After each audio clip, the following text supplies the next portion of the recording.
So let's start with bare minimum thing कि what is an API. API हमारे पास क्या होता है, ये वर्ड शायद आप लोगों ने बहुत बार सुना। एपीआई का मतलब है application programming interface. So generally जब भी हम कोई प्रोग्रामिंग करते हैं तो अगर हमें अपनी प्रोग्रामिंग को कनेक्ट करना है कुछ लो लेवल कॉल से, जैसे कि मुझे प्रिंटिंग करनी है या मेरे को इनपुट लेना है या मुझे स्क्रीन को क्लियर करना है, तो generally we learn some API. जैसे अगर आपने कॉलेज टाइम में सी या सी प्लस प्लस ऐसा कुछ पढ़ा है तो वहाँ पर प्रिंट एफ स्कैन एफ जैसे फंक्शंस हमारे पास आते हैं, या सी आउट जैसे फंक्शंस आते हैं, या क्लियर स्क्रीन जैसे फंक्शंस आते हैं जिन्हें हम कॉल लगाते हैं और हम अपने एप्लीकेशंस या अपने प्रोग्राम्स को बिल्ड करते हैं। तो इसका मतलब एपीआई को आप सिंपल लैंग्वेज में समझ सकते हो कि जैसे हम किसी इंग्लिश लैंग्वेज को सीखते हैं तो हमें वोकैबुलरी पहले सीखनी पड़ती है, तो इट्स लाइक अ वोकैबुलरी। तो यहाँ पर प्री डिफाइंड फंक्शंस हैं, प्री डिफाइंड क्लासेस हैं, प्री डिफाइंड इंटरफेसेस हैं जिन्हें हम यूज़ करके अपने एप्लीकेशंस को बिल्ड कर सकते हैं। तो जनरली अगर हम एपीआई की बात करें तो it's saying it involve calling of functions with in the application, जैसे कि print F system dot out dot printer in Java, console dot log in JavaScript या प्रिंट इन डाट। तो इसका मतलब ये सब अलग अलग लैंग्वेजेस में अलग अलग वोकैबुलरी या यू कैन से अलग अलग एपीआईज क्रिएट किए गए।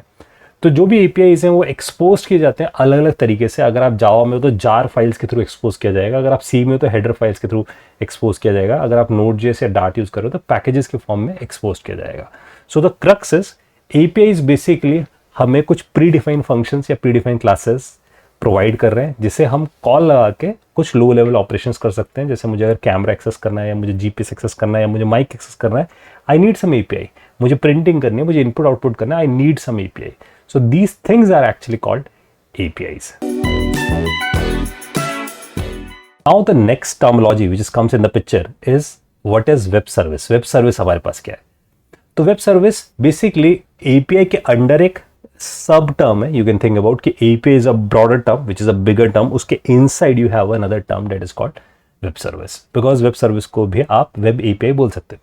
तो वेब सर्विस बेसिकली एक इंटरफेस प्रोवाइड करे जिससे हम दो डिफरेंट लैंग्वेजेस के आपस में कम्युनिकेशन करा सकते हैं। तो जनरली जब कोई बड़ा सॉफ्टवेयर बिल्ड हो रहा होता है तो उसके अलग अलग जो मॉड्यूल्स होते हैं वो माइट भी अलग अलग लैंग्वेजेस में बिल्ड हो सकते हैं, and those module can interact with each other.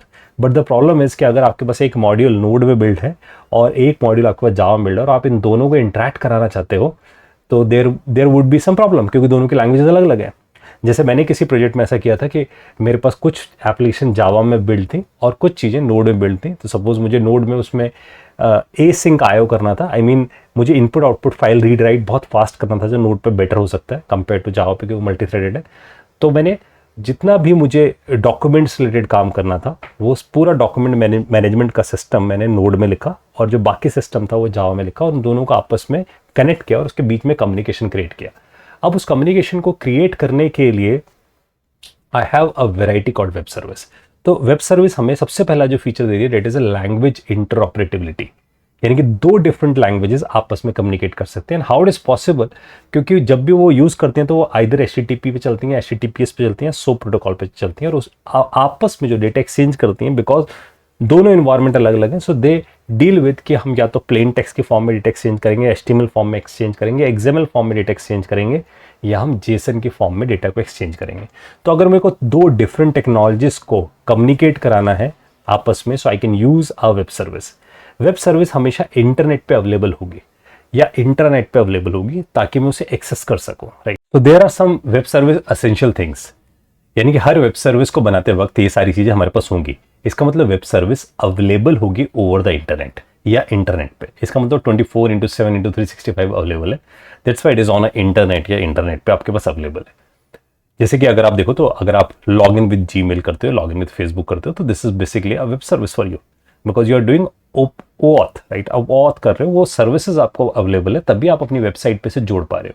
या आप कोई ऑनलाइन पेमेंट्स कर रहे हो तो आपके पास पेपाल या पेटीएम से आप इंटीग्रेटेड हो। इट मीन्स योर एप्लीकेशन, अगर आपने कोई शॉपिंग एप्लीकेशन बनाई है तो वो शॉपिंग एप्लीकेशन कनेक्ट है किसी वेब सर्विस से, right? So there plenty of places जहाँ पर वेब सर्विसेज आजकल यूज हो रही है, तो इसलिए वो अवेलेबल होनी चाहिए ओवर द इंटरनेट या इंटरनेट पे। लैंग्वेज इंटरऑपरेटिबिलिटी होना चाहिए, किसी भी लैंग्वेज में आप वेब सर्विस ले सकते हो। Either you use a PHP, either use a Python, either use Ruby with Rails, either use Java, either use C#, either use Node.js। It's all up to you कि आप कौन सी language use करते हो और उसमें अपनी वेब सर्विस को right करते हो। तो web service is not dependent on any language, you can build it on any language.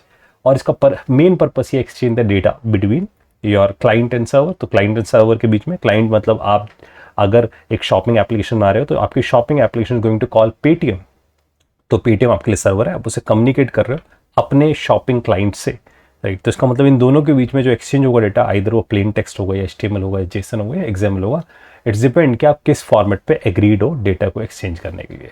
So these are some of the points which we understand कि वेब सर्विस के लिए these are some of the essential things. Web service की थोड़ी सी detail में और जाते हैं। Web service को अंडरस्टैंड करने के लिए मैंने एक एग्जांपल लिया, जैसे डेट इज ट्रिवैगो। आप सब उससे अवेयर है। तो ट्रिवैगो आपके लिए होटल्स की अलग अलग डील्स लेकर आता है। तो कैसे काम करता होगा, लेट्स यू अंडरस्टैंड। तो मैंने एक एनिमेशन यहाँ पर बिल्ड की जिससे हम इसे अंडरस्टैंड कर सकते हैं।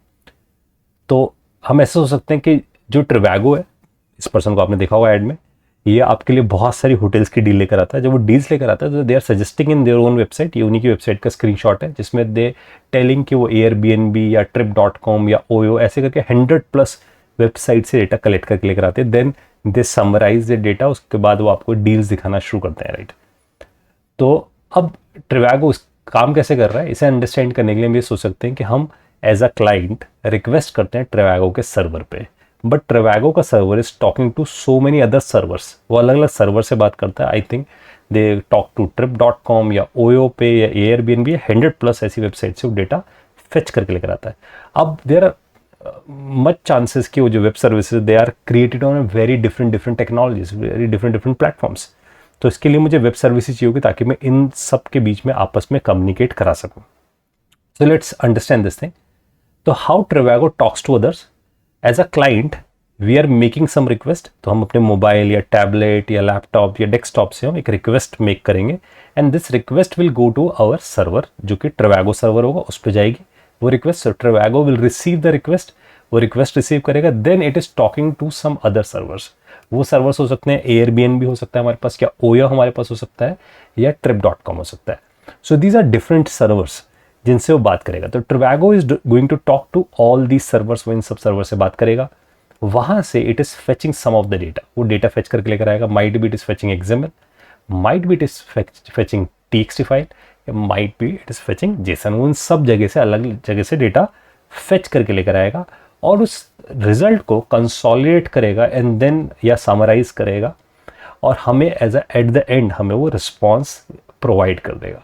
So this is how the Trivago is using web services. So behind the scene, it is calling so many web services, collecting the data, उसके बाद summarizing the data and then show it on their website. अपनी website पे जाके उसे दिखाता है।